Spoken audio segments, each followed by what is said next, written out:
Assalamualaikum warahmatullahi wabarakatuh.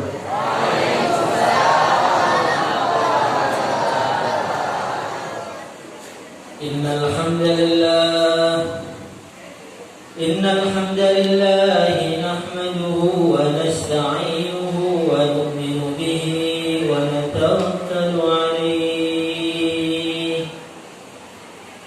wa na'udzu bihi min shururi anfusina wa min sayyiati a'malina. Man yahdihillahu fala mudilla lahu wa man yudlilhu fala hadiya lahu.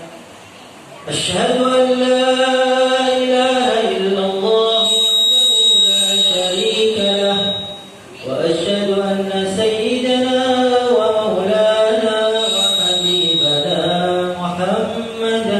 عبده ورسوله. اللهم صل وسلم وبارك على سيدنا محمد وعلى آله وأصحابه والتابعين لهم بإحسان إلى يوم الدين. قبل كل كلام وعند كل كلام وبعد كل كلام. اللهم صل على محمد عدد الأسماء والأبصار. اللهم صل على سيدنا محمد عدد الأسماء والأبصار. اللهم صل على سيدنا محمد عدد الأسماء والأبصار. اللهم صل على سيدنا محمد عدد ما وسعه علم الله. قال الله تعالى في كتابه الكريم: قل بفضل الله وبرحمته فبذلك فليفرحوا هو خير مما يجمعون. وقال عليه الصلاة والسلام: كل أمتي يدخلون الجنة إلا من أبى. قيل ومن يأبى يا رسول الله صلى الله عليه وسلم؟ قال رسول الله صلى الله عليه وسلم: من أطاعني دخل الجنة ومن عصاني فقد أبى. Para ulama, para hadirin, para hadirat yang kami hormati, yang kami muliakan, kita duduk bersama-sama di masjid Al-Islam, Al-Islahul Ummah, Islahul Ummah. Siang-siang sudah lama nunggunya, dari mulai jam berapa tadi kumpulnya? Mulai zuhur, siang-siang duduk bersama-sama di sini untuk memperingati satu kejadian yang besar, memperingati hari yang besar, yaitu hari kelahiran Rasulullah sallallahu alaihi wasallam. Hari Maulid Nabi ini adalah hari yang paling istimewa, yang paling besar, yang paling hebat sepanjang masa. Maulid Nabi itu lebih istimewa daripada Isra Mi'raj. Maulid Nabi itu lebih istimewa daripada Lailatul Qadar. Hari kelahiran Nabi itu lebih istimewa daripada Nuzulul Quran. Lebih istimewa daripada Nisfu Sya'ban, lebih istimewa daripada 10 Muharram. Ini orang Jawa banyak di sini. Jawa, suku Jawa kanan, ini dari Jawa. Oh dikit ya. Yang dulu di Jawa, nenek moyangnya orang Jawa coba. Ada nggak? Oh yang laki-laki tidak ada. Oh, jarang tadi. Di Jawa ini Kalau datang namanya bulan Suro, Suro itu Muharram. Ini orang tidak berani nikahan, tidak berani bikin acara. Biasanya dukun-dukun, orang-orang sekti-sekti itu kalau pengen ngasah kerisnya, Gus Samsudin itu kalau pengen ngasah kerisnya pas 10 Muharram. Hadirin yang dimuliakan oleh Allah Subhanahu wa taala, kalau kita datang ke Temboro, sudah pernah ke Temboro? Yang sudah pernah coba katakan. Oh, kurang banyak berarti. Di Temboro itu kalau datang 10 Muharram itu ramainya lebih ramai daripada Idul Fitri. Lebih ramai daripada Idul Adha. Karena ada hadis Nabi mengatakan siapa yang melonggarkan keluarganya, nafkahnya, uang belanjanya ketika 10 Muharram, Allah akan mudahkan rezekinya selama 1 tahun. Maka kalau 10 Muharram datang, itu semua toko-toko kebanyakan banyak yang gratis. Kalau ingin main ke Temboro waktu 10 Muharram, nanti martabak gratis, es teh gratis, pecel gratis, ada toko baju juga gratis. Karena saking takutnya lapar 1 tahun. Hadirin yang dimuliakan oleh Allah Subhanahu wa taala, tapi hari Maulidnya Rasulullah sallallahu alaihi wasallam itu lebih besar daripada 10 Muharram. Lebih besar daripada Arafah. Orang kumpul semua di padang Arafah ketika Dzulhijjah itu. Kumpul di padang Arafah orang haji berapa juta? Lebih besar hari Maulid Nabi. Fal a'yad wal qadar wal mi'raj min hasanati billati baharna al-a'yuna. Karena tidak akan ada Isra Mi'raj, tidak akan ada Lailatul Qadar, tidak akan ada Idul Fitri, tidak akan ada Idul Adha kalau Rasulullah sallallahu alaihi wasallam tidak ada. Maka berarti maknanya hari Maulid itu hari yang paling besar. Sumbernya Lailatul Qadar, sumbernya segala kebaikan bermula dari hari kelahiran Rasulullah sallallahu alaihi wasallam. Hadirin yang dimuliakan oleh Allah Subhanahu wa taala. Ketika Rasulullah sallallahu alaihi wasallam di detik-detik beliau mau dilahirkan, maka ibunya Nabi namanya siapa? Ibunya Nabi namanya siapa? Siti Aminah, Sayyidah Aminah. Beliau didatangi oleh malaikat Jibril alaihi salatu wassalam. Malaikat Jibril mengatakan kepada Siti Aminah tadi, wahai Aminah, kamu akan melahirkan satu bayi yang istimewa. Satu bayi yang begitu hebat. Satu bayi yang paling hebat sepanjang manusia, makhluk yang termulia, bukan hanya manusia, makhluk yang termulia. Maka nanti ketika kamu melahirkan, gak usah cerita siapa-siapa, diam aja. Gak usah panggil dukun bayi, gak usah. Gak usah datang ke puskesmas, gak usah. Gak usah panggil bidan, gak usah. Gak usah panggil dokter, gak usah. Akan ada kejadian-kejadian yang hebat di hari kelahiran anak. Hadirin yang dimuliakan oleh Allah Subhanahu wa taala, maka benar awalnya Siti Aminah itu terasa sakit. Tapi pas sudah detik-detik mau menjelang Nabi lahir, justru gak ada terasa sakit lagi. Orang itu kalau melahirkan, pas mau melahirkan, sudah detik-detik mau melahirkan itu sakit apa enggak? Bapak gak usah jawab. Kalau orang mau melahirkan sudah pembukaan 1, 2, 3, itu sakit apa enggak kira-kira itu? Sakit Bapak? Paham Bapak kalau itu sakit? Sakit sekali. Masya Allah. Itu taruhannya nyawa. Ibu kita melahirkan kita itu taruhannya nyawa. Kalau bapaknya mempertaruhkan apa? Ibunya ketika melahirkan seorang anak, taruhannya nyawa. Kalau mati sudah syahid itu. Bapaknya mengorbankan apa? Diam. Hadirin yang dimuliakan oleh Allah Subhanahu wa taala, maka ibu itu jasanya begitu tinggi. Maka Nabi mengatakan ibumu 3 kali, bapak yang keempat. Berbaktilah kepada ibumu, berbaktilah kepada ibumu, berbaktilah kepada ibumu. 3 kali. Bapaknya berapa? Sekali. Hadirin yang dimuliakan oleh Allah Subhanahu wa taala.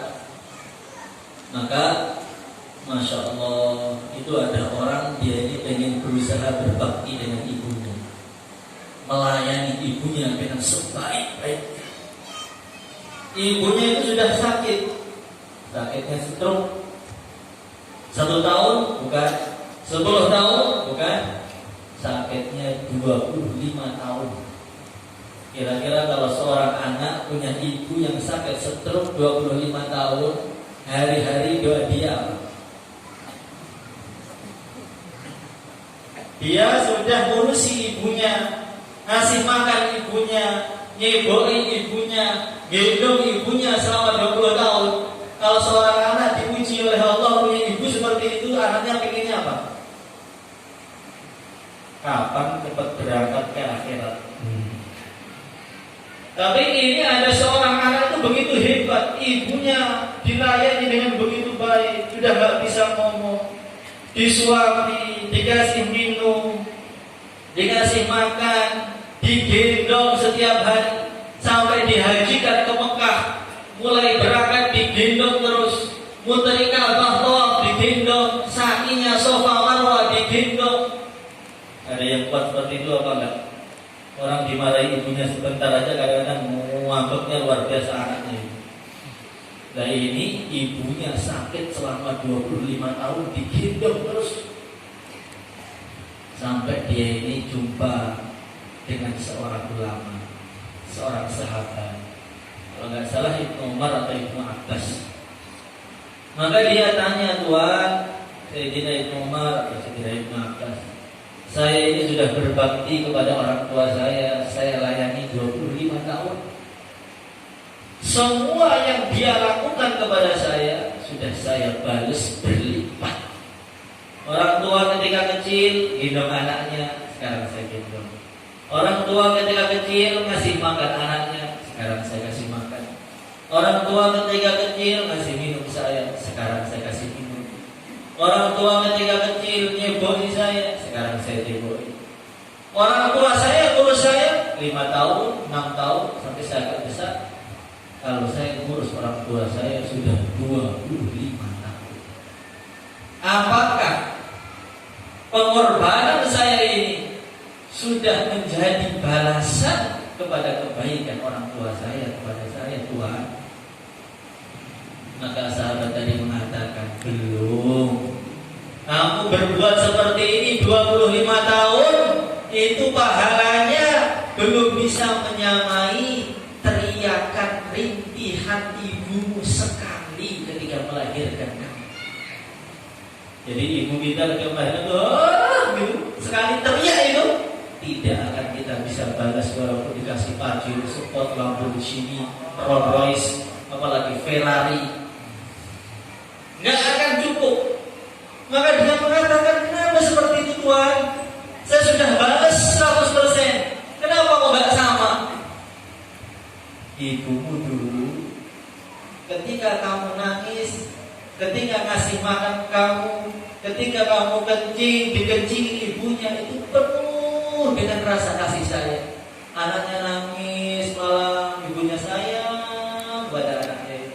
Anaknya kencingin ibunya, alhamdulillah sehat nak kamu. Boy anak itu dengan senyuman seorang ibu. Tapi kalau seorang anak ngurus ibunya dengan penuh rasa dongkol di hatinya, kapan matinya ini lama. Kata kita lihat ibu-ibu itu, ibu-ibu muda itu, kalau berusia anaknya itu Masya Allah, anaknya nangis, digendong dengan begitu sayangnya, senyum. Coba kalau bapaknya suruh gendong, yang dibanting anaknya. Akhirnya jadi dimuliakan oleh Allah Subhanahu wa Ta'ala. Kebanyakan seorang ibu ketika dia melahirkan anak itu sakitnya luar biasa. Tapi Siti Aminah ketika melahirkan Nabi tidak ada rasa sakit sedikit pun. Maka beliau melihat atas, katanya akan ada keajaiban. Mana keajaibannya? Saya sudah mau melahirkan ini, keajaibannya mana? Dilihat di atas, gak kelihatan. Di depan, gak kelihatan. Di kanan, gak ada juga. Di kiri juga gak ada. Gak ada yang ajaib ini. Kanan, kiri, atas gak ada yang ajaib. Apa keajaiban? Maka tiba-tiba itu dalam saya khawatir itu bercerita, atasnya atap itu langsung terbuka. Ini atapnya enggak. Maka beliau melihat langit, Masya Allah. Turun dari langit itu wanita-wanita yang cantiknya itu mentok. Mentok itu bagaimana? Oh, ada orang itu hidungnya bagus, tapi tubuhnya kurang bagus. Kulitnya bagus, tapi telinganya nggak bagus. Ini semua matanya, hidungnya, tangannya, tubuhnya, tingginya sempurna semua. Pengen apa enggak? Dari itu mana hati. Wanita-wanita yang cantik, yang aromanya begitu wangi. Wanita bumi yang cantik banyak. Tapi kalau dia lupa mandi 3 hari saja, suaminya masuk rumah bisa pingsan. Perlu disemprot parfum supaya menutupi keringatnya itu. Dan ini keringatnya wangi, kulitnya jernih. Saking jernihnya itu kalau minum air sampai tampak dari luar. Air itu kecil, jernih. Tapi kalau minum air masih kalah jernihnya dengan kulitnya itu, sampai airnya itu tampak alirannya. Gimana kira-kira itu? Masya Allah. Maka wanita-wanita yang begitu cantik tadi ada 2 yang paling cantik. Semua istimewa, tapi yang 2 itu sangat istimewa. Semua Masya Allah, tapi yang 2 itu Masya Allah, la haula wa la quwata illa billah. Tambah subhanallah walhamdulillah wa la ilaha illallah Allahu akbar wa la haula wa la quwata illa billahil aliyyil azim. Kalau orang cantik biasa subhanallah gitu kan. Kalau sangat dari subhanallah alhamdulillah. Kalau sangat dari subhanallah alhamdulillah. La ilaha inna lillahi wa inna ilaihi raji'un. Hadirin yang dimuliakan oleh Allah Subhanahu wa Ta'ala, maka orang tadi itu turun. Setelah turun ternyata suaranya itu, dengarnya itu bikin bulu kuduk itu berdiri semua, merinding saking bagusnya. Masya Allah. Kalau orang punya istri cantik terus suaranya bagus, itu kira-kira ke masjid deh. Yang istrinya biasa saja sudah nggak mau ke masjid, apalagi istrinya cantik, perlu disyukuri berarti. Hadirin yang dimuliakan oleh Allah Subhanahu wa Ta'ala, maka orang yang paling cantik tadi ada 2. Dia bilang kepada Siti Aminah, wahai Aminah, kamu kenal saya apa enggak? Kenal saya? Kamu siapa? Kamu bidadari yang di surga? Bukan. Bidadari itu yang itu. Bidadari itu yang itu. Itu bidadari. Masih kalah cantiknya dengan saya. Jauh. Bidadari yang standar-standar itu bidadari. Kalau saya di atas bidadari 1000 kali lipat. Kira-kira kayak apa? Gak usah dibayangkan. Dengarkan. Hadirin yang dimuliakan oleh Allah Subhanahu wa Ta'ala, maka orang tadi mengatakan nama saya ini adalah Sayyidah Maryam al-Batul, ibunya Nabi Isa alaihi salatu wassalam. Kenal Maryam al-Batul? Bunda Maryam. Kalau kita di gereja, di gereja itu ada wanita, ibunya Nabi Isa, nama siapa? Bunda Maryam. Itu Maryam al-Batul, wanita yang begitu menjaga kesucian diri. Wa Maryam binata Imran allati ahsanat farjaha. Jadi Maryam ini seorang wanita yang betul-betul menjaga kesucian dirinya itu. Afifah betul. Saking menjaganya, saking mahalnya. Bukan wanita murahan itu, bukan. Bukan wanita kalau sekali digombali kotok-kotok, bukan. Ini wanita yang begitu mahal. Sampai pintu biliknya, pintu kamarnya lapis 7. Kalau sekarang sudah dikunci di rumah malah keluar. Kalau Maryam itu di dalam rumah lapis 7 pintunya. Masya Allah. Itu ibunya siapa? Nabi Allah Isa alaihi salatu wassalam, yang tidak lama lagi akan datang ke bumi. Ini sudah tahun berapa ini? 2022. Maka tidak lama lagi, nggak tahu berapa tahun, 10 tahun, atau 20 tahun, atau 30 tahun, nggak tahu. Yang jelas pasti nanti akan datang dari Khurasan sana makhluk yang begitu mengerikan, namanya Dajjal laknatullah alaihi. Dajjal itu matanya yang satu picek, nggak bisa melihat. Mata yang kedua itu mendolo keluar seperti anggur yang mau pecah. Jadi ininya rata, sininya keluar seperti anggur yang mau pecah. Rambutnya itu keriting, tapi keriting.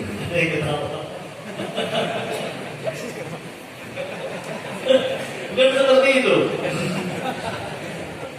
Sampai dalam satu riwayat, saking keritingnya rambutnya, sampai seperti ular-ular yang siap mencaplok mangsanya. Orangnya itu ngeri, Dajjal. Setiap lewat kuburan itu saktinya luar biasa. Ini bukan settingan, memang sakti, tapi dibantu setan. Kalau settingan dikit, maka dia lewat kuburan-kuburan pahlawan-pahlawan Indonesia itu, ditunjuk semua itu, bibir bangun, langsung bangun semua. Jenderal Sudirman bangun, Nasution bangun, Ahmad Yani bangun, Soekarno bangun, semua di kuburan-kuburan, kecuali orang-orang yang betul-betul soleh betul, semua bisa bangun semua dari kuburannya, tapi setan yang bangun. Tapi mukanya seperti muka bapaknya, seperti muka kakeknya. Maka setan-setan tadi mengatakan, asyhadu annaka rabbuna, kami bersaksi kamu itu ya Tuhan kami itu ya kamu ini. Wahai anak cucuku, ikuti ini, Dajjal ini Tuhan kami ya ini. Itu Dajjal asli, bukan Sai Baba. Kenal Sai Baba? Di India sana ada orang yang menjadi calonnya Dajjal, tapi nggak jadi. Cajal, calon jadi Dajjal. Nama apa kan calon presiden? Ini Cajal, calon Dajjal. Itu Sai Baba itu sewakti dan dipukul kepada orangnya. Rambutnya keriting juga, bajunya merah. Dia itu kalau pengen emas keluar dari tangannya emas. Kalau apa namanya susu tepung keluar tepung dari tangannya. Saktinya luar biasa. Pengikutnya 1 juta di India. Disumpah ini Tuhan semesta alam, ini calon Tuhan mau pemilihan tahun 2024. Maka tiba-tiba udah anak buahnya itu sudah banyak pengikutnya, sudah 1 juta lebih. Tiba-tiba dia meriang, Tuhannya itu meriang, sakit, dibawa ke puskesmas gak bisa, dirujuk ke rumah sakit. Tuhannya dirujuk, ternyata sakitnya sakit jantung. Dioperasi, gagal operasinya, meninggal dunia. Waktu itu meninggal dunia. Dan diumumkan, inna lillahi wa inna ilaihi raji'un, telah meninggal Tuhan semesta alam. Kalau Dajjal namanya Saibaba. Masya Allah. Itu Tuhan palsu. Dajjal itu hebatnya luar biasa. Kalau dia injak bumi itu keluar emas, semua emas dari bumi keluar. Maka ibu-ibu yang sukanya emas itu nanti termasuk soft awalnya Dajjal. Karena lengkap, mau cincin apa ada. Mau kalau minta ke suaminya jarang dikasih, minta emasnya kan. Ini emas cincinnya ada, gelangnya ada, kalungnya ada, minta ke Dajjal, diberi oleh Dajjal. Makanan apapun ada, minta apapun bisa. Tunjuk langit langsung hujan, tunjuk lagi berhenti, nggak perlu manggil itu pawang hujan, nggak usah. Jadi kalau ingin bikin acara undang Dajjal, tunjuk langit berhenti. Dajjal ini hebatnya luar biasa. 40 hari sudah muteri seluruh dunia sampai ke desa kita ini. Namanya desa apa? Liga. 40 hari. Hari pertama seperti setahun, hari kedua seperti sebulan, hari ketiga seperti seminggu, hari keempat seperti hari biasa. Muter seluruh dunia Dajjal itu. Sampai nanti Dajjal itu datang ke Madinah. Di Madinah itu kalau kita umroh, insya Allah ya umroh semua, haji semua insya Allah, doa di antara dua khutbah. Maka di dekat Madinah itu ada gunung namanya Gunung Dajjal. Gunung Dajjal itu bagaimana? Di sampingnya Madinah. Orang-orang tahu semua mana Gunung Dajjal itu, ini Gunung Dajjal. Jadi di gunung itu nanti Dajjal itu akan naik. Dajjal mau masuk Makkah tidak bisa, masuk Madinah nggak bisa. Akhirnya naik gunung itu, melihat Masjid Nabawi. Dia tunjuk dzaka Qasrul Ahmad, dzaka Qasrul Abyad. Itu istana putih, itu istananya Muhammad, istananya Nabi Ahmad, Nabi Muhammad, istana putih. Masjid Nabawi ditunjuk oleh Dajjal, itu istana putih, istananya Muhammad. Saya nggak bisa ke situ. Nabi bersabda 1400 tahun di kala Masjid Nabawi masih pelapang kurma, atasnya pelapang kurma, ini batang kurma, bawahnya nggak ada tekelnya kalau hujan banjir. Masjidnya sederhana.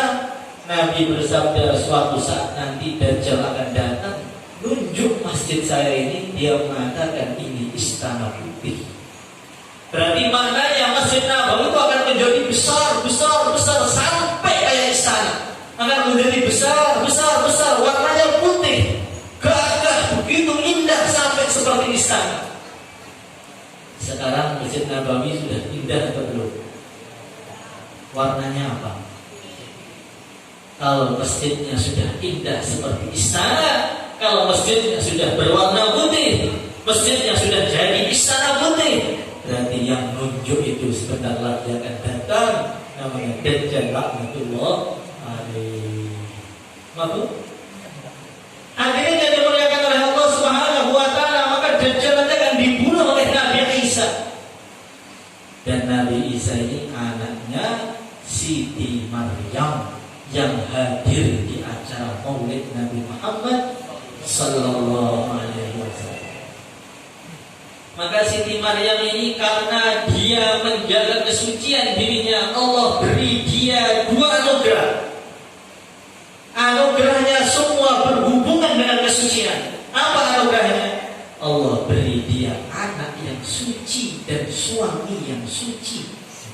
Siapa anak yang suci? Nabi Isa alaihissalam yang dituhankan oleh orang-orang sebagian manusia. Siapa suami yang suci? Suaminya Siti Maryam, yaitu Rasulullah Sallallahu Alaihi Wasallam. Nanti di surga kita, Allah di surga semua ini kan? Tengah-tengah kita ngopi di surga sana, ngobrol. Orang-orang Medan yang biasanya ngobrol di kedai kopi, dan ngobrol di surga sana. Sambil dipanggil itu kopinya, kopi datang kopi. Sambil ngobrol, loh, kamu kok masuk surga? Lewat mana jalurnya? Perasaan jalan ke masjid saya Masjidil Haram. Saya itu setiap Jumatnya di Mekah, nggak tahu kan ya. Hadirin yang dimuliakan oleh Allah Subhanahu wa taala, di tengah-tengah kita insya Allah di surga nanti sedang bergurau dengan istri, main-main di surga, minum es teh, susu dingin, macam-macam di surga itu lengkap. Tiba-tiba oleh malaikat itu dijaulai. Assalamualaikum. Waalaikumsalam. Ada apa ini? Undangan nikahan Tuhan. Undangan nikahan. Yang sudah nikah semua. Nikahan siapa ini? Nikahannya Rasulullah Sallallahu Alaihi Wasallam. Semua nanti diundang di surga VIP. Surga kita kan dia nggak terlalu tinggi lah, masa terlalu tinggi, agak mustahil dikit. Nanti yang tinggi sahabat, para nabi yang tinggi, nanti yang paling tinggi surganya Nabi. Semua diundang ke surganya Nabi hari ini. Ada apa? Acara nikahannya Rasulullah SAW dengan Siti Maryam. Insya Allah hadir. Nanti bareng-bareng dengan saya Insya Allah. Bareng-bareng weekend nanti bareng-bareng sambil cerita. Oh ini kan dulu di pengajian ini kan. Iya ini sekarang kita hadir. Wah ada acara Nabi ini. Meminta apa nanti parselnya minta apa? Hadirin yang dimuliakan oleh Allah Subhanahu wa taala. Sampingnya Siti Maryam ini, sampingnya ini ada wanita juga. Ya kalah cakepnya. 11-12. Kamu kenal gak ini siapa? Satu Hardi. Kamu gak kenal ini siapa? Saya ini adalah Asia, istrinya Fir'aun laknatullah. Asia itu istrinya Fir'aun.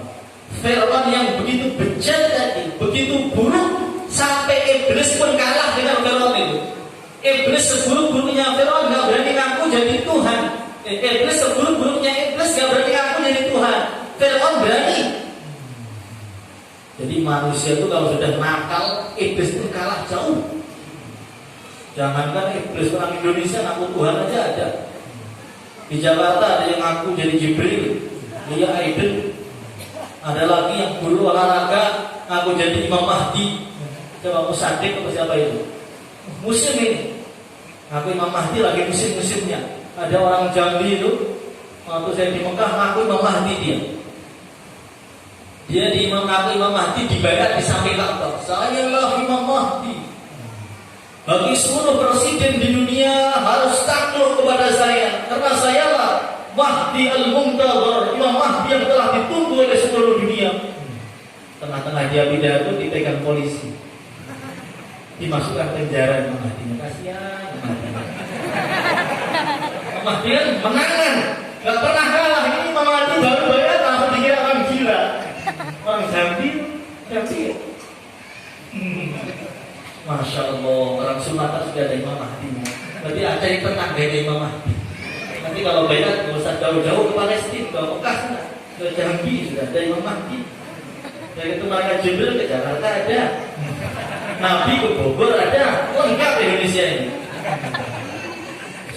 Apa aja ada, ngaku Sunan Ampel ada, semua lengkap. Ngaku Tuhan juga ada. Paket lengkap Indonesia NKRI. Hadirin yang dimuliakan oleh Allah Subhanahu wa taala.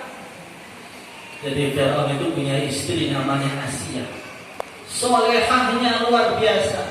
Walaupun tinggal seistana dengan Fir'aun yang begitu buruk, tapi imannya itu gak goncang sedikit pun. Imannya itu gak pernah goncang sedikit pun, walaupun tinggal dengan Fir'aun jadi istrinya Fir'aun. Tapi setiap Fir'aun mau ngumpulin istrinya, mau nyentuh istrinya langsung mau kesel dia. Itu Asia, imra'atul Fir'aun. Jadi di Quran itu ada 4 keluarga. Ini yang mana? Keluarga yang pertama, suaminya soleh, istrinya solehah, sakinah, mawaddah, warahmah. Di dunia kerjasama, di kubur bahagia, di akhirat satu surga. Siapa itu? Nabi Ibrahim dengan istrinya Nabi Ibrahim. Nabi Muhammad dengan ibu-ibu kita ummahatul mukminin. Ini adalah keluarga pertama. Ada keluarga yang kedua, suaminya solehnya luar biasa, istrinya musuhnya Allah. Siapa itu? Nabi Nuh dan Nabi Lut. Nabi Nuh dan Nabi Lut itu kanata tahta 'abdaini min 'ibadina shalihain fa khanatahuma. Nabi Nuh dan Nabi Lut itu istrinya nakalnya luar biasa, gak iman dengan suaminya itu. Sampai timbullah anak yang nakalnya luar biasa, namanya Kan'an. Maka kata sebagian ulama, orang itu kalau istrinya solehahnya luar biasa, walaupun bapaknya, suaminya itu setengah preman atau bahkan preman, nanti akan keluar anak-anak yang istimewa dari istri yang solehah. Tapi kalau bapaknya, suaminya itu walaupun wali, tapi kalau istrinya itu wali, nakalnya luar biasa, nanti akan keluar Kan'an dari keluarga itu. Jadi istri itu, perempuan itulah yang sangat menentukan anak itu di ibu-ibu itu. Madrasah pertama itu di ibu-ibu itu. Masya Allah. Hadirin yang dimuliakan oleh Allah Subhanahu wa ta'ala, suaminya seorang nabi, seorang rasul, ulul azmi minar rusul, tapi istrinya musuhnya. Keluarga yang ketiga, kebalikannya, istrinya ini adalah wanita yang sangat solehah, kekasih Allah. Suaminya musuhnya Allah, yaitu Fir'aun laknatullah alaih. Yang ketiga, istrinya solehah, suaminya masya Allah Fir'aun. Fir'aun itu saking jeleknya, orang itu nggak mau ngasih nama Fir'aun. Orang yang paling jelek, preman-preman itu panggil Fir'aun, mau nggak? Mana dia? Di dunia itu ada orang nggak mau dipanggil namanya, yaitu Fir'aun dan Iblis. Jadi Iblis itu saking jeleknya, nggak ada orang manggil anaknya, anak saya Iblis aja lah. Nggak ada. Yang keempat, terburuk ini siapa? Suaminya jeleknya luar biasa, istrinya gak kalah jeleknya, yaitu Abu Lahab dengan istrinya. Saya selana dzatal lahab wa imra'atuhu hammalatal hatab. Suami istri bersama-sama di dunia bersama, dikubur disiksa bersama, di neraka bareng-bareng, sakinah mawaddah warahmah, di neraka bareng-bareng, Abu Lahab bersama istrinya. Siap? Dengan pilih yang mana ini? Keluarga pertama, kedua, ketiga, apa keempat? Kalau kata ibu-ibunya itu, saya ini mirip keluarga yang ketiga. Saya solehah, tapi suami saya itu mirip Fir'aun. Itu curhatan ibu-ibunya kalau lagi merumpi, suami saya ini Fir'aun asli, orang pengalah dengan dia itu. Kata ibu-ibu. Kalau bapak-bapaknya bilang, saya itu keluarga kedua, Pak. Masya Allah, saya ini soleh, tapi istri saya itu saudaranya siapa ya? Saudaranya Iblis. Nggak pernah syukur itu saya kasih. Minta apa sudah saya kasih itu ingkar, terus dikubur, terus saya udah mau stroke ini gara-gara istri saya. Itu curhatan suaminya. Maka yang pertama, yang paling keren, yang kedua, ketiga, yang paling empat, yang paling jelek, yaitu Abu Lahab dan istrinya. Hadirin yang dimuliakan oleh Allah Subhanahu wa ta'ala, berarti Abu Lahab itu buruk apa enggak? Pol buruknya. Jelek apa enggak? Sempurna jeleknya. Jelek suami istri itu sempurna. Sempurna jeleknya, sempurna jeleknya. Tapi Abu Lahab yang seperti itu, pas maulid Nabi itu gembira, syukuran, merdekakan budaknya, namanya Thuwaibah. Orang yang terburuk di dunia Abu Lahab, ketika maulid Nabi itu senang, loncat-loncat sampai budaknya dimerdekakan, harganya 500 juta atau 1 miliar itu budaknya dimerdekakan, saking gembiranya dengan kelahiran Rasulullah Sallallahu Alaihi Wasallam. Maka kalau orang nggak suka maulidan, nggak senang maulidan, dengar Nabi lahir kok nggak senang, itu berarti kalah dengan siapa? Kalah dengan siapa? Abu Lahab berani berkorban. Maulid itu berani mengeluarkan uang. Abu Lahab. Ayo. Maka kalau orang maulidan itu nggak berani ngasih makan, orang malah maulidan yang makan, berarti masih kalah dengan Abu Lahab. Abu Lahab itu gembira sekali itu gembiranya, tapi gembiranya itu dalam betul. Buktinya apa? Dalam berani berkorban. Orang itu kalau cintanya sampai dalam, dia berani berkorban. Tapi kalau cintanya itu hanya di mulut, nggak berani keluarkan uang itu. Kalau suami senang pada istrinya, itu nggak usah diminta oleh istrinya, itu keluar semua uangnya. Yang lihat mata istrinya, oh ini pengen emas nih, pengen emas. Oh ini pengen motor ya, pengen motor kan? Oh ini pengen mobil, saya belikan. Habis suaminya stroke. Ini kalau orang cinta itu nggak usah disuruh, dia sudah mengeluarkan uangnya, mengeluarkan hartanya, mengeluarkan memeras keringatnya, terus kerja terus, nggak usah disuruh, namanya cinta. Tapi kalau diminta suaminya, istrinya apa? Ini uang belanjanya kurang terus, apa? Itu cintanya sudah kurang. Perlu dicurigai oleh ibu-ibu, jangan-jangan punya simpanan. Akhirnya dimuliakan oleh Allah Subhanahu wa Ta'ala. Kalau orang bilang cinta 1000 kali, tapi nggak ada barang yang keluar dari dirinya, kita percaya nggak? Ibu-ibu percaya nggak? Suaminya bilang, wah istriku, saya cinta mati dengan kamu. Pokoknya kalau kamu mati, saya harus mati. Pokoknya ibu kita bareng aja. Saya nggak bisa hidup tanpa kamu. Terus ngomong terus. Istrinya seneng. Perempuan itu senang digombali, walaupun tahu kalau itu bohong. Wah istriku, bidadari depan kamu jelek, redup bidadari itu.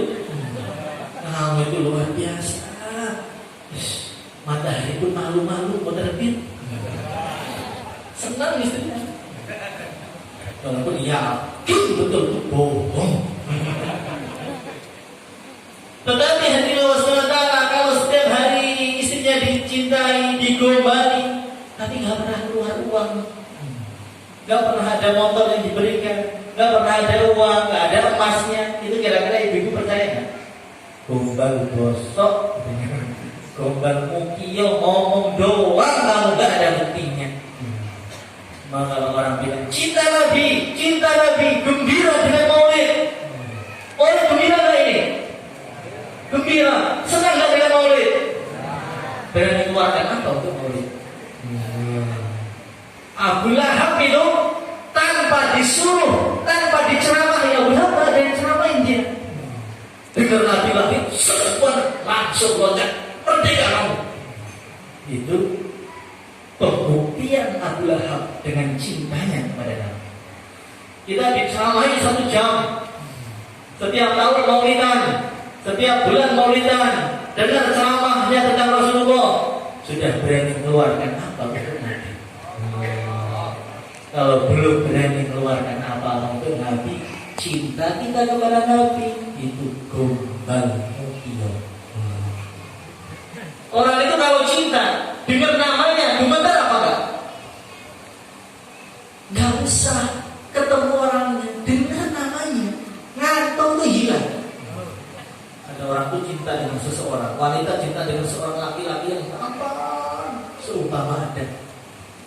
Laki-laki cinta dengan bunga desa yang sudah agak layu. Senang. Cintanya bertemu sebelah tangan lagi. Masya Allah. Maka ketika dia sedang duduk di masjid, dengar namanya, itu Aisyah menatap, langsung. Itu cinta itu. Capek-capek, ngantuk-ngantuk, dengar nama kasihnya langsung seperti dicas 100 watt itu, langsung tenaganya kembali semua. Letih-letih, capek-capek, dengar namanya saja, hati itu berdetak, itu namanya cinta. Lapar, dengar nama kasihnya, kenyang sendiri. Itu namanya orang cinta. Kalau banyak masalah, sebut nama kasihnya, hilang semua kegalauan. Itu Sayyidina Ibnu Umar kakinya stroke, kram, dia panggil ya Muhammad, langsung sembuh. Itu namanya orang cinta. Imam Malik ketika mendengar nama Rasulullah Sallallahu Alaihi Wasallam Muhammad langsung tubuhnya bergetar, keringetan, wajahnya merah. Itu namanya cinta. Ada nggak orang cinta dengar nama? Kalau Rasulullah SAW Nabi bersabda, saya cinta Nabi Pak. Saya cinta dengan Rasulullah, kekasih saya. Kita harus membela sunnah Nabi. Ketika mendengar sabda Nabi, Bismillahumma ahya wa bismika amut, langsung tidur. Itu bisa dikatakan cinta. Ketika orang ketemu istrinya lagi cinta-cintanya, itu bisa tidur. Kalau orang malam pertama ada yang ketiduran, kesiangan banyak. Malam pertama bisnya besok aku ketiduran, ada? Enggak ada. Yang ada itu subuhnya jam 12 siang, ada. Itu namanya